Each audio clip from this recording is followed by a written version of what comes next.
ఈరోజు నేను చెప్పబోయేది పెయిన్ భరించు, అనుకున్నది సాధించు. నిన్నటి వీడియోలో శిల్పంను దేవాలయంలో ప్రతిష్ఠించారు కదా, మరి రెండవ రాయి గురించి ఎక్కడికి పోయిందో ఊహించమని చెప్పాను కదా. లాస్ట్ వీడియోలో బాగా విన్నారు.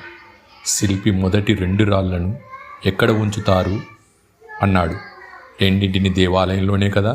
శిల్పి మాట తప్పలేదు. మరి రెండవ రాయిని ఒక ముక్క చేసి ప్రక్కకు పెట్టాడు కదా, గుర్తుందా? రెండవ రాయి ముక్కను మొదటి రాయి నుండి తయారు చేసిన దేవుని విగ్రహం ముందు కొబ్బరికాయలు కొట్టడానికి పెట్టాడు. ఇచ్చిన మాట తప్పలేదు.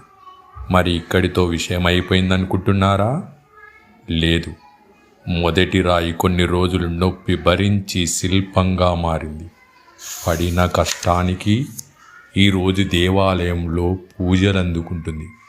మరి రెండవ రాయి మాత్రం తక్కువ కష్టంతోనే దేవాలయంలో ఉండవచ్చు అనుకుంది. కానీ జీవన పర్యంతం కొబ్బరికాయలు దెబ్బలు తిని కష్టాలు అనుభవిస్తుంది. మరి మీరు ఎలా ఉండాలనుకుంటున్నారు? మనం కూడా ఉడి దెబ్బలు భరించినట్టు జీవితంలో కష్టాలు, అపజయాలు, బాధలు అనుభవిస్తూ నీ జీవితాన్ని అందమైన శిల్పంగా మార్చుకో. ఏదో ఒక రోజు నీ కష్టానికి తగిన ఫలితం వస్తుంది. గుర్తుపెట్టుకో మిత్రమా, నీ జీవితంలో రాయివి నువ్వే, శిల్పివి నువ్వే, శిల్పం నువ్వే. ఏమి కావాలనుకుంటే ఆ విధంగా మారే శక్తి మనలోనే ఉంది. జీవిత సత్యం. కష్టపడితే సుఖం, సుఖపడితే కష్టం. ఇది ఎప్పటికీ మారదు. ఫైనల్గా ఒక వర్డ్ చెప్తాను.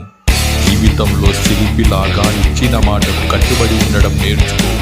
అంటారు కదా.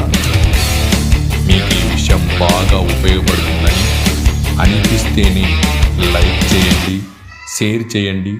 మీ సపోర్ట్ మన ఛానల్ రఘు బ్రెయిన్ మోటివేషన్కి బలం. మరి ఉండనా మిత్రులారా? ధన్యవాదాలు.